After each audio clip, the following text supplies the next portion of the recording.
Bagaimana jadinya, jika Muslim dan Yahudi disatukan dalam ruangan yang sama dan membahas tentang agama? Jewish people had to run away, many were murdered.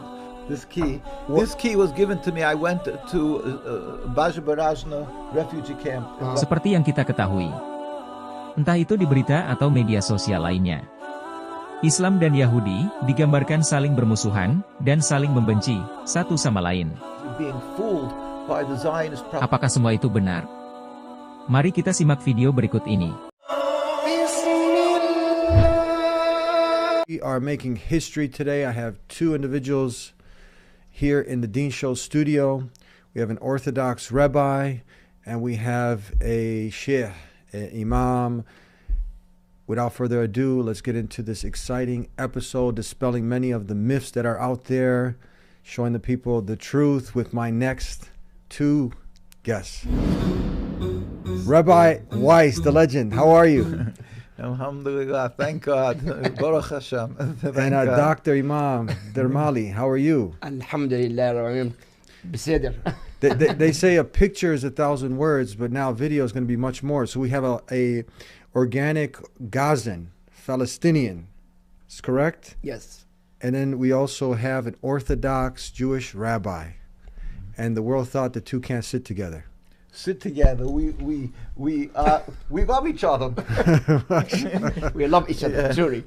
Yeah. Wow. We met before, yes. Yeah. See, right now, someone's tuning in and they've been watching Fox News and they're watching all the other Hannity's and all the other mainstream pundits. They're like, it's a Muslim-Jewish thing, but they're watching now. They're getting a totally different story. Well, with the help of the Almighty, first I pray to the Almighty to bestow upon me His truth, His wisdom, that I may be worthy of conveying His message, and so sanctify His name, and inshallah bring peace to the world. What is happening in Gaza, and the Imam personally has, it's beyond words. Over 30 relatives were just murdered in Gaza. I mean, there's no words to describe this, but this is part of this.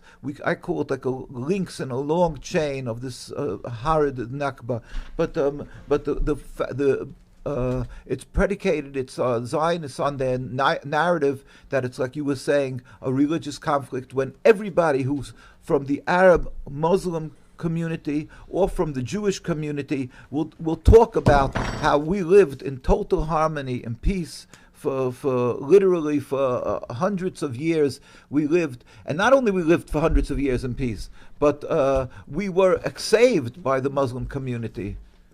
Wow, so we're like remaking history. That's history, and we're making history here today. So you have the same thing here. You have a rabbi. Yeah, this is a rabbi in the picture, is it? Well, I don't know who this person was. I just got a picture. A God-fearing Jew. It's a Jew and a Muslim together, and they're holding hands, just like you guys were. Wow, that's amazing. This is so this is before. This is in Palestine before 1948. Right, and not only that, but we have to remember that throughout our history, the Jewish people, unfortunately, Christianity had an idea that they have to convert, or else people to Christianity, or else you're going to burn in hell. And they tried to. They made the Inquisition, where they tortured people to convert out of the religion, and so the Jewish people had to run away. Many were murdered, but and also they were banned from the lands, from Portugal and Spain. And where did they go?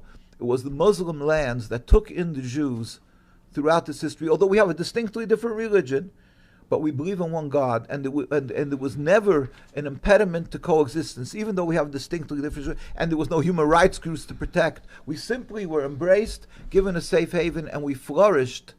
We flourished in their lands. We put out our greatest Torah authorities, our greatest rabbis, and for hundreds of years our communities grew and grew. And whether you go through all the Arab and Muslim lands, whether it's Iran, whether it's Iraq, whether it's Egypt, Lebanon, Morocco, Tunisia, Turkey, wherever you would, and Palestine. So Palestine has a